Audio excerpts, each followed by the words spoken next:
It's almost this really, schizophrenic weather going from, one extreme to the next. So although it's good that we have all this water and we needed it, it coming all at once definitely disrupted some things. There's winners and losers with climate disruption or climate change, and I think these extremes really take a toll on both the landscape, the wildlife, and us. This is a really key area for newts, breeding ground. They come out about this time of year and they literally will walk up to a mile to their little seasonal breeding ponds.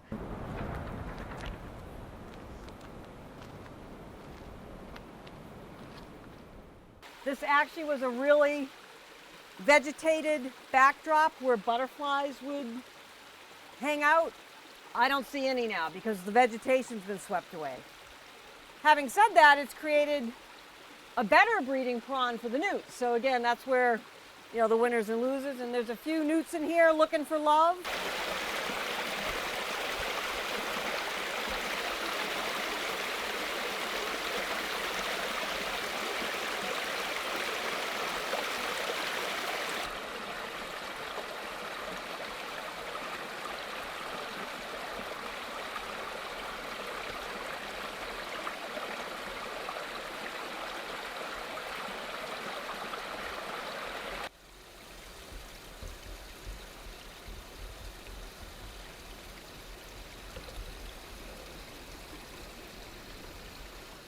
Climate change isn't something we're waiting for. We're experiencing it here, especially in the Sierra Nevada in California. We're ground zero, just because of our Mediterranean climate.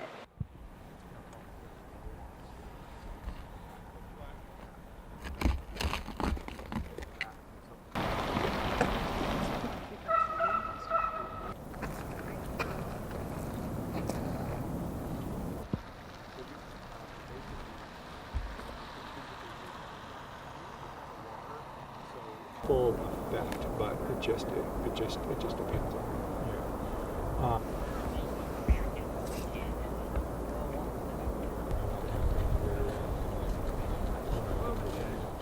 in all of my years here in Yosemite, I've never seen this much snow and this much water at this time of year.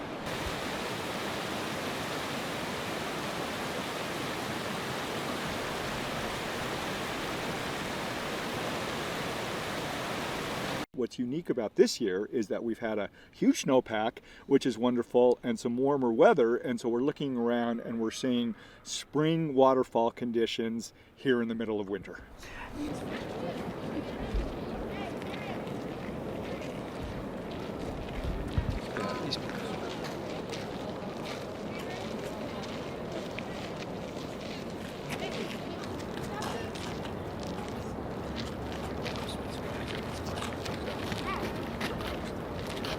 What we always like is a big snowpack, and that's cold, because what happens, we kind of look at it like a bank.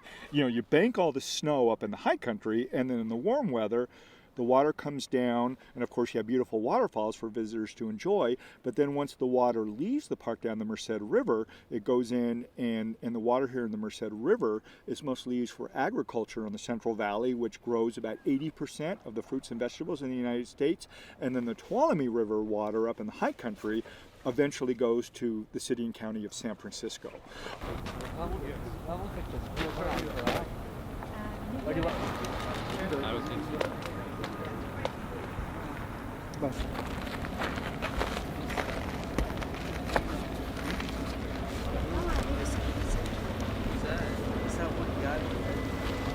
That snowbank, it's like a savings account. If you keep depleting from it or depleting from it too quickly, you don't have that long-term buffer that you would need. And that's what we're seeing here. I think water is key, but also vegetation quality, also habitat being destroyed. When you're getting these incredible movement of water, and we've seen it on the news, these mudslides, rock slides, landslides. It's not that they don't happen here, but when you have a 6-week period where they're happening daily, the wildlife can't shift their habitat that quickly.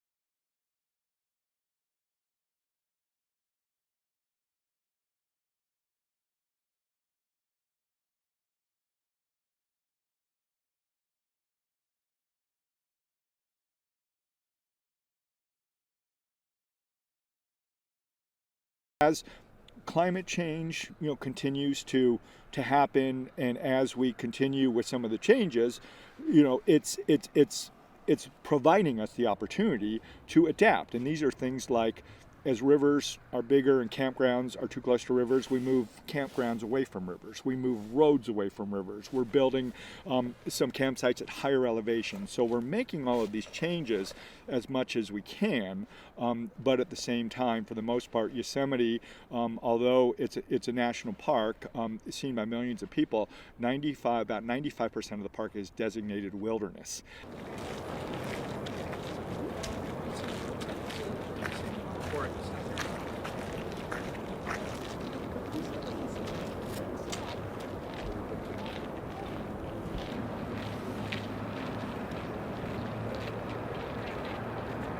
And people love our national parks. Yosemite is my favorite place on the planet. That's why I live outside it. We don't want Yosemite to not be there for the future. We don't want people to visit Tuolumne Meadows and not see pika. We don't want people to come to Yosemite and not see Yosemite Falls in future years because we have no snowpack because of climate change. So we want to preserve these places for both ourselves and the future, and climate is slowly destroying even the best protected places on the planet.